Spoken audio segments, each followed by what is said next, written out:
실제로 사람들이 있는 단에 터뜨린 폭탄은 도시락 폭탄이 아니라고 합니다. 도시락 폭탄이 아니고 물병에 있는 폭탄이 있잖아요. 물병에 있는 폭탄을 던졌다고 합니다. 그래서 그 당시에 그 사령관이 죽거든요. 일본군에서 만주국을 다스리기 위해서, 만주국을 만들면은 만주국을 다스리기 위해서 파송한 그 사령관이 있다고 합니다. 전쟁을 총지휘하는 그 사람이 죽습니다. 그 자리에서. 이토 히로부미 같은 자가, 만주국으로 치면은 이토 히로부미 같은 자가 죽은 거예요. 이토 히로부미가.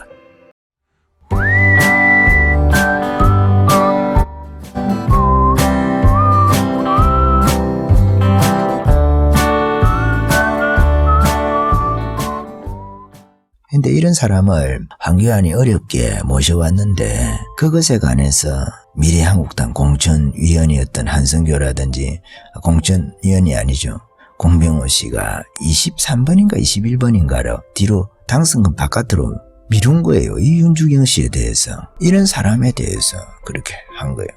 그러니까 우리가 화를 많이 낸 거죠. 비례대표 명단을 미래한국당하고 서로 미래통합당하고 서로 조율을 해야 될 거 아닙니까? 아마도 10번 정도, 10명 정도 이렇게 만약에 중요한 사람을 통합당에서 줬으면 그 번호를 놔두고 나머지 사람 7명에서 10명 되는 사람을 자기네들 그 재량을 가지고 미래한국당에서 공천을 해야 되는데, 뭐 황교안이 니 물 먹어봐라 할 정도로 정면으로 그냥 황교안의 뜻에 대해서, 황교안이가 아니잖아요. 당원들, 예? 혹은 우파 기대, 우파의 기대를 묵살시켜버린 거죠. 그런 일이 이번에 공천 파동에서 있었던 일입니다. 윤주경 씨라는 이런 분들은 얼마나 대단한 분입니까? 윤봉길 의사의 손주로서. 그리고 손주라고 다 그런 건 아니겠지만 뜻이 분명한 사람입니다. 뜻이 분명하고 의정에 대해서 말하는 거 보세요. 진보에 대해서 야무지게 말할 줄 아는, 자신도 자기가 좀 말을 더듬는다 그래요. 성질이 급해서 말을 더듬는 측면이 있다고 합니다. 윤봉길 의사도 그런 좀 말을 더듬는 그런 게 좀 있었나 봅니다. 성질이 급해가지고 윤봉길 의사가 힘이 장사였다고 안 합니까? 아무도 동네에서 들었던 적이 없는 그 동네의 상석을 윤봉길 의사가 혼자서 들었답니다. 어릴 때 자기가 말싸움뿐만 아니라 씨름을 하면은 자기가 지잖아요. 만약에 그럼 이길 때까지 했다고 해요. 그러니까 상대가 질려버리는 거죠. 그 정도로 의지가 있고 근성이 있는 분이 윤봉길 의사였다고 합니다. 이런 이야기가 있어요. 윤봉길 의사는 상당히 우리가 무장투쟁을 한 사람으로 기억하는데, 사실은 그 배경에 윤봉길 의사가 약간 비폭력 투쟁을 한다든지 열사나 지사적인 거 있잖아요. 후학을 양성하는 그런 성격을 가지고 있습니다. 윤봉길 의사라는 분은. 그러니까 안창호 선생하고 약간 유사한 측면이 있다고 할까요? 그렇습니다. 이 윤봉길 의사가 어릴 때 이제 서당에서 서숙 생활이죠. 서숙 생활을 하고 있는데, 거기서 결혼을 했지만은 며칠에 한 번씩 집에 돌아오는 거예요. 집에 돌아오고 서숙 생활을 하면서 거기서 공부를 하는 거예요. 공부를 하는데 어릴 때 동네에서 이런 일이 있었다고 합니다. 공동 묘지에서 어떤 사람이 묘표 있잖아요. 묘포를 다 뽑아가지고 온 거예요. 뽑아가지고 와서 자기 아버지 묘를 찾아달라고 하는 거예요. 자기 아버지 이름이 어떤데. 그러니까 그걸 뽑아 찾아오면 다시 묘표는 찾아도 묘를 못 찾을 거 아닙니까? 공동묘지에서 어디에서 뽑아왔는지 모를 거 아닙니까? 그걸 보고 윤봉길 의사가 너무 참 가슴이 아픈 거예요. 아, 이 사람들을 교육을 시켜야 되겠구나. 그래가지고 자기가 같이 서당 생활을 같이 하면서 공부하는 사람들하고 같이 의기투합해가지고 야학을 한 거예요. 야학을. 낮에는 일하고 밤에는 공부를 시키는 거죠. 낮에 일하는 것은 농사일을 하는 거죠. 농촌이니까 충남 예산인가 그럴 거예요. 거기가 고향이. 하여튼 충남입니다. 충남인데, 그래서 밤에 공부를 할 때 이제 자기 부인도 공부를 시키는 거예요. 자기 부인이 한 살 많거든. 자기보다 15살에 결혼했는데 자기 부인은 16살인 거예요. 그래서 한 5, 6년 정도 신혼생활 한 것 같은데, 그때 태어난 사람이 이제 윤주경 씨 아버지인 거죠. 아버지. 그러니까 독자하고 같은 거예요. 이남 1년대 다 죽고 자기 아버지만 그 윤봉길 의사의 혈통을 이었으니까. 그렇게 할 때 윤봉길 의사가 자기 그 부인도 그때 공부를 시켰다고 합니다. 글자를 익히고 해야 되는데, 그래 그때 조직이 이제 두 개가 있는데 부흥회하고 그 월진회라는 거 있습니다. 부흥회라는 거는 뭐냐면 농촌이 어떻게 하면 더 잘 살 수 있는가 이론적인 것을 구축하는 것을 하는 게 부흥회고, 월진회라고 또 있었답니다. 월진회라는 것은 뭐냐, 그 부흥회를 통해서 이론을 정립을 했으면 그걸 실천하는 그런 조직이 월진회랍니다. 지금도 월진회는 있습니다. 월진회가 뭐냐면은 달월자에 나아갈 진짜거든요. 다달이 나아간다는 거죠. 달달이 우리가 조금 더 발전하자 이렇게 해서 그 참 젊은 윤봉길 의사가 대단하지 않습니까? 월진회. 그러니까 우리가 이런 말 있잖아요.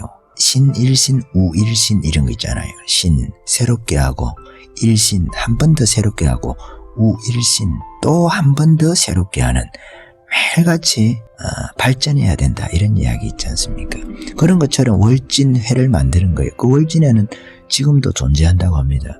그렇게 해서 그 농촌을 잘 살게 하는 운동을, 그러니까 작은 새마을 운동 같은 거를 윤봉길 의사가 한 거예요. 그 청년들하고 같이 해가지고, 그러니까 뭐 강이 있으면은 조그마한 그런 데 있으면은 거기 돌다리도 좀 놓고 이런 일 있잖아요. 마을 정화 사업 같은 것도 윤봉길 의사가 앞장서서 행동파였던 거예요. 행동파였는데 그걸 자기가 하다 보니까 나라 독립이 없으면은 이 농촌이라든지 우리가 잘 살기가 어렵구나 하는 것을 깨달은 거예요. 그렇게 해서 그 기반에서 윤봉길 의사는 독립운동을 해야 되겠다 그렇게 생각을 했다고 합니다. 그렇게 해서 이제 집을 나가게 된 거죠. 더 큰 뜻을 위해서 독립운동을 상해에 가서 하기 위해서. 이렇게 그때 이야기가 나오는 게 장부출과 생불환. 사나이가 장부가 뜻을 정하고 집을 나갔으면은 집을 나갈 때는 그 뜻을 이루기 전에는 돌아오지 않는다. 그 이야기를 한 거죠. 어떻게 보면 우리가 그 가슴 아픈, 가정사로 보면 가슴 아픈 거죠. 가정사로 보면 그 나머지 아이들을 할머니 혼자서 키워야 되니까. 그렇게 하고 할머니하고 윤봉길 의사하고는 참 사이가 좋았다고 합니다. 할머니가 윤봉길 의사가 이제 서숙 생활을 하니까 그리워서 며칠 있다가 또 그리워서 이렇게 하면 오늘 좀 오시려나 이렇게 생각을 하면은 그때 이제 윤봉길 의사가 서숙 생활하다가 집에 한 번씩 들르잖아요. 그때 딱 찾아오는 거예요. 서로 텔레파시가 맞은 것처럼 연애하는 사람들이 그런 거 있잖아요. 그런 것처럼 약간 로맨틱한 그런 기질도 윤봉길 의사에게 있었답니다. 그렇지만 그 모든 것보다도 가정보다도 국가를 더 중요시 여겼기 때문에 자신이 집을 떠날 때 그런 이야기를 하고 장부출과 생불환이라는 그런 이야기를 하고 유명한 이야기지 않습니까? 그런 이야기를 하고 집을 떠났다고 합니다. 윤중형 씨에 관한 이야기, 우리가 비례대표 1번이 어떤 사람인지 윤봉길 의사는 또 어떤 사람인지 우리가 알지만 잠깐 이야기를 해봤습니다. 윤봉길 의사 이야기는 조금 더 하고 싶은데 다음에 기회가 있으면 했으면 좋겠습니다. 그리고 한 가지, 우리가 윤봉길 의사에 대해서 오해하고 있는 것 중에 하나가 이런 게 있습니다. 그 당시에 우리가 도시락 폭탄이라고 이야기를 하지 않습니까? 도시락 폭탄을 가지고 터뜨렸다고 이야기를 하는데 그때 폭탄을 2개를 만들었답니다. 그 이봉창 의사가 수류탄을 투척을 했잖아요. 그래서 그 당시에 제대로 의거를 못했는데 그래서 수류탄 말고 도시락하고 물병하고, 사실은 기념식에 도시락하고 물병 외에는 못 가지고 가도록 그렇게 그 규정이 나왔답니다. 규정이 나와가지고 이제 일본에서 1월 달에 이봉창 의사가 일본 천황을 죽이기 위해서 쓰니까 4월 달이니까 몇 달 안 됐잖아요. 그러니까 조심을 하는 거죠. 조심을 하는데 그러니까 도시락하고 물병만 가지고 입장을 하시기 때문에 그걸 가지고 폭탄을 만들었던 거예요. 도시락하고 물병을. 그게 그 이유고, 또 하나는 실제로 사람들이 있는 단에 터뜨린 폭탄은 도시락 폭탄이 아니라고 합니다. 도시락 폭탄이 아니고 물병에 있는 폭탄 있잖아요. 물병에 있는 폭탄을 던졌다고 합니다. 그래서 그 당시에 그 사령관이 죽거든요. 일본군에서 만주국을 다스리기 위해서, 만주국을 만들면은 만주국을 다스리기 위해서 파송한 그 사령관이 있다고 합니다. 전쟁을 총지휘하는 그 사람이 죽습니다. 그 자리에서. 이토 히로부미 같은 자가, 만주국으로 치면은 이토 히로부미 같은 자가 죽은 거예요. 이토 히로부미가. 그 죽고 일본 상해에 있는 그 거류민 단장이 죽습니다. 일본 거민, 일본 해외 동포, 일본 회장 이런 거죠. 그런 사람이 죽습니다. 어쨌든 그 두 사람이 죽고 나머지 또 고위 장교들 있잖아요. 고위 장교들이 부상을 받고 그래서 2명이 죽습니다. 2명이. 실제로 중요한 사람은 한 사람이 죽고 그렇게 해서 이 의거를 통해서 독립의지 있잖아요. 독립의지가 알려진 거예요. 독립의지가. 그게 결국은 장제석하고 처칠하고 루즈벨트하고 모여가지고 나중에 1943년도에 카이로 회담을 가지게 되거든요. 2차 대전이 끝나고 나서 어떻게 할 것인가 할 때에 그때까지 영향을 줍니다. 영향을 줘가지고 장제석이 1932년도 윤봉길 의사의 의거 이후에 조선인들이 일본에 대해서 상당히 독립하고자 하는 의지가 높아졌다. 투쟁하고 있다. 이런 거에 대해서 당시 이야기할 때 근거로서 윤봉길 의사를 이야기했다고 합니다. 장제석이가 윤봉길 의사의 이 의거 이후에 김구 선생을 대폭적으로 상해 임시정부를 지원하게 되는 계기가 되거든요. 그러니까 이 윤봉길 의사라는 사람은 참 중요한 인물이죠. 임시정부가 지지부진하고 있을 때에 독립운동에 물꼬를 터준 사람이 윤봉길 의사인 겁니다. 그렇게 하고 나중에 카이로 회담까지도 영향을 줘가지고 2차 세계대전이 끝나고 나면은 대한민국, 조선이죠. 조선을 독립시켜주는 걸로. 그 당시 만주라든지 이런 여러 지역들 있지 않습니까? 일본이 점령하고 있는 그 지역 말이에요. 만주국 이야기 여러분 아시나 모르겠습니다. 여러분 마지막 황제에 나오는 거 푸이 있잖아요. 푸이라고.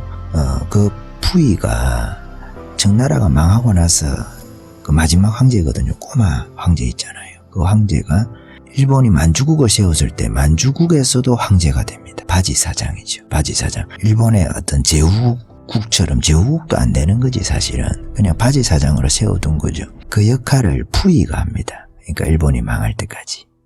그렇게 하고 푸이가 공원에서 공원 관리직일을 하는가 그렇잖아요. 식물원입니까? 동물원입니까? 그러다가 푸이가 죽거든요. 황제로 시작했다가 평민으로 죽는 사람이죠. 푸이인데 그 푸이가 만주국 그 바지사장 역할을 합니다. 황제가 되는 거죠. 만주국에서도 마지막 황제 같은 역할을 하는 것이 푸이입니다. 이 푸이가 우리나라 독립운동하고는 상관이 없는데 그 만주국이라는 거하고는 관련이 있다. 만주국이라는 것이 일본이 그 조선을 다스릴 때처럼 다스린 그 나라거든요. 우리 독립운동을 하던 그 거점 혹은 주로 만주에서 싸운 거죠. 사실은 우리 독립운동이라는 것은 그렇습니다. 그래서 윤주경 씨 이야기를 여러분들하고 함께 해봤습니다. 여기까지 할까요?